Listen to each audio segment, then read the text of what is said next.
नमस्कार दोस्तों, मैं मंजित कुमार झा आप सबका अपने YouTube channel PM study zone में स्वागत करता हूँ। पिछले वीडियो में हमने 1853 तक के चार्टर एक्ट को देखा था। आइए उससे आगे के अधिनियमों को देखते हैं।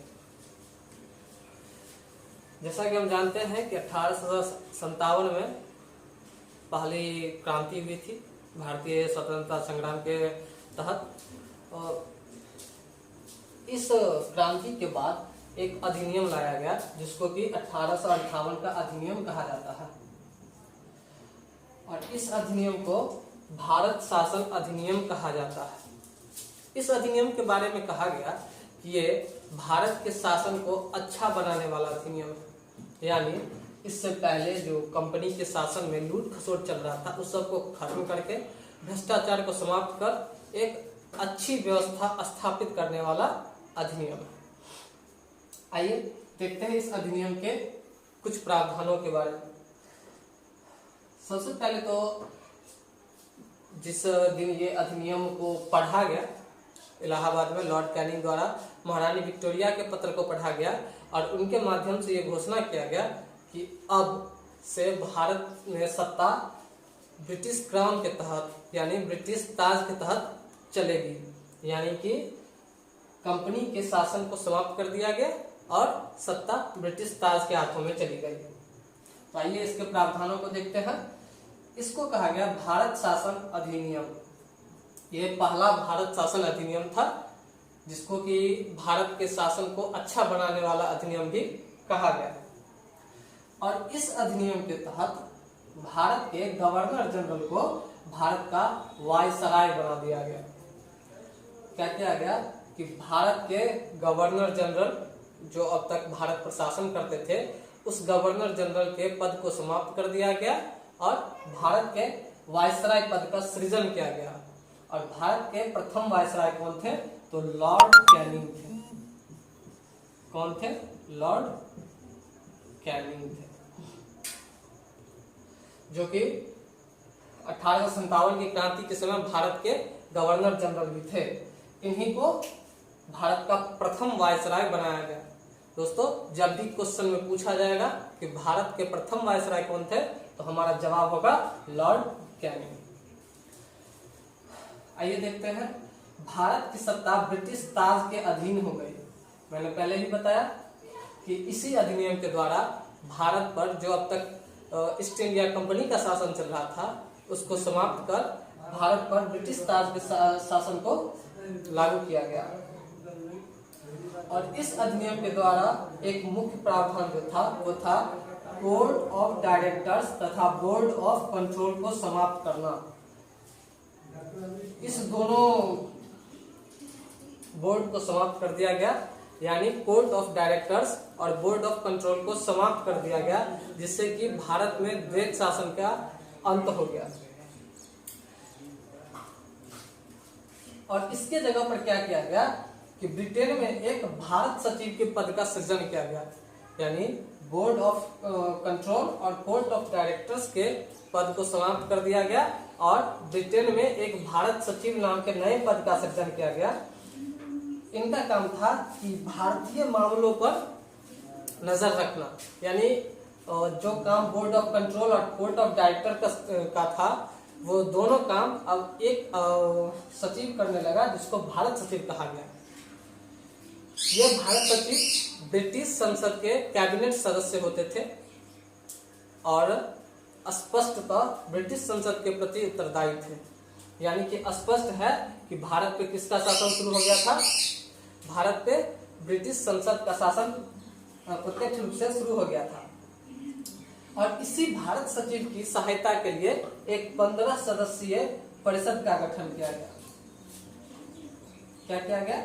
इस भारत सचिव की सहायता के लिए 15 सदस्यीय परिषद का गठन किया गया जिसका अध्यक्ष कौन होते थे? जिसके अध्यक्ष होते थे भारत सचिव। और संपूर्ण भारतीय मामलों पर इनको नजर रखने का कार्य दिया गया था। यानी भारत में कोई भी मामला होता तो ये उस पर मुकदमा भी कर सकते थे। ठीक है। तो 1858 के अधिनियम के मुख्य प्रावधानों को हमने देखा। अब आइए देखते हैं 1861 के अधिनियम के बारे में। 1861 के अधिनियम का जो सबसे मुख्य प्रावधान था वो ये था कि भारतीय वायसराय के परिषद को विस्तारित किया गया। ये जो 15 सदस्यीय परिषद अभी आपने पढ़ा है 1858 के परिषद 1858 के अधिनियम में, इस 15 सदस्यीय परिषद को विस्तारित किया गया और उसमें भारतीयों को शामिल करने का प्रयास किया गया। और इस प्रयास के तहत पहली बार किन को शामिल किया गया? बनारस के राजा, पटियाला के महाराज और सर तिनकरराव। इनको किसने शामिल किया था?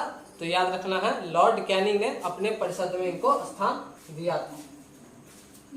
इस अधिनियम का दूसरा मुख्य प्रावधान था कि मद्रास तथा बंबई प्रेसिडेंसी को पुनः विधायी अधिकार दे दिए गए।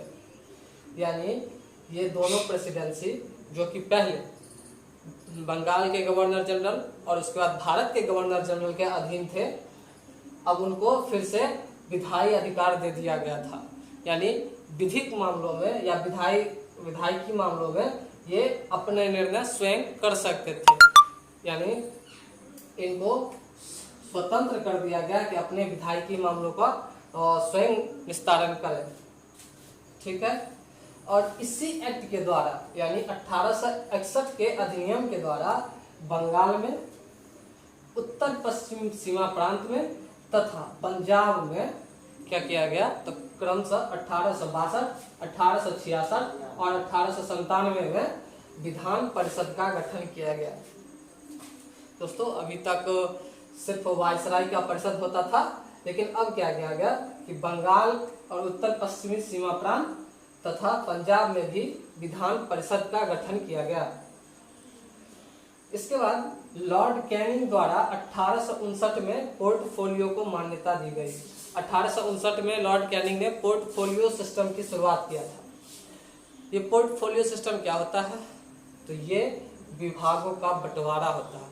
विभागों का बंटवारा मतलब जैसे अभी विभिन्न विभाग के लिए विभिन्न कार्यों के लिए विभिन्न विभाग हैं, जैसे जल के लिए अलग हैं, गृह के लिए अलग हैं और रक्षा के लिए अलग विभाग हैं। उसी तरह लॉर्ड कैनिंग ने क्या किया? तो विभिन्न कार्यों के लिए विभागों का बंटवारा किया, जो कि 1859 में शुरू किया गया था और 1859 में तब तक इसको मान्यता प्राप्त नहीं था। तो इसी एक्ट के द्वारा यानी 1861 के अधिनियम के द्वारा इस सिस्टम को मान्यता प्रदान किया गया। और इस एक्ट के द्वारा क्या किया गया? वायसराय को अध्यादेश जारी करने का अधिकार दिया गया। यानी जैसा भारत के राष्ट्रपति को अभी अधिकार प्राप्त है अध्यादेश जारी करने का, यानी जब संसद सत्र नहीं चल रहा हो तो राष्ट्रपति अध्यादेश जारी कर सकता है। उसी तरह वायसराय को भी अधिकार था कि सेंट्रल विधान परिषद अगर नहीं चल रहा हो तो उस समय वायसराय अध्यादेश जारी कर सकती थी। तो यही मुख्य प्रावधान थे 1861 के अधिनियम को। आइए दोस्तों, एक बार फिर से हम दोनों अधिनियमों को देख लेते हैं।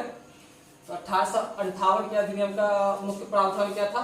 इस सबसे पहला था कि इसको क्या कहा गया? भारत शासन अधिनियम, यानी भारत के शासन को अच्छा बनाने वाला अधिनियम। और दूसरा प्रावधान था कि भारत के गवर्नर जनरल को भारत का वायसराय बना दिया गया। और प्रथम वायसराय कौन थे? लॉर्ड कैनिंग, जो इससे पहले की यानी 1858 से पहले भारत के गवर्नर जनरल थे। उन्हीं को गवर्नर जनरल का पद समाप्त होने के बाद भारत का वायसराय बना दिया गया। इसके बाद भारत में सत्ता जो था वो प्रत्यक्ष रूप से ब्रिटिश ताज के अधीन हो गई। यानी अब भारत पर प्रत्यक्ष रूप से ब्रिटिश ताज का शासन चलने लगा। इस एक्ट के द्वारा कोर्ट ऑफ डायरेक्टर्स तथा बोर्ड ऑफ कंट्रोल यानी ये दोनों बोर्ड को समाप्त कर दिया गया। इस दोनों बोर्ड को समाप्त कर भारत से द्वैत शासन जो लगा था वो हटा दिया गया और इसके स्थान पर भारत सचिव पद का सृजन किया गया। ये भारत सचिव ब्रिटेन के कैबिनेट मंत्री होते थे, जो प्रत्यक्षतः संसद के प्रति ही उत्तरदायी होते थे और इनका काम था भारत से संबंधित प्रत्येक मामलों पर अपनी नजर रखना। इसकी सहायता के लिए एक 15 सदस्यीय परिषद का गठन किया गया। ये परिषद जो थी वो निगमित इकाई थी। यहाँ पर ये ध्यान रखना जरूरी है कि ये परिषद जो थी वो निगमित इकाई थी, निगमित इकाई थी। इनका गठन किया गया और 1861 के एक्ट में क्या किया गया कि इसी परिषद में इसका विस्तार किया गया और भारतीय लोगों को शामिल किया गया, जिसमें बनारस के राजा, पटियाला के महाराज तथा सर दिनकर राव को शामिल किया गया। उसके बाद मद्रास तथा बॉम्बे प्रेसिडेंसी को पुनः विधायी अधिकार दे दिए गए, जो कि पहले उन्हें प्राप्त नहीं थे, जो भारत के गवर्नर जनरल को प्राप्त थे, वो इन्हें फिर से लौटा दिया गया।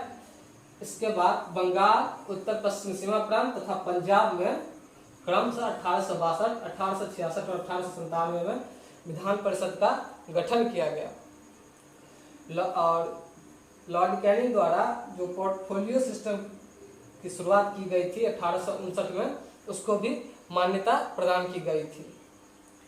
और इसके बाद वायसराय को अध्यादेश जारी करने की शक्ति प्रदान की गई थी। तो दोस्तों आज भर के लिए इतना ही, और हमारे वीडियो को आगे देखते रहने के लिए चैनल को सब्सक्राइब करना ना भूलें तथा वीडियो को लाइक एवं कमेंट जरूर करते रहें। धन्यवाद।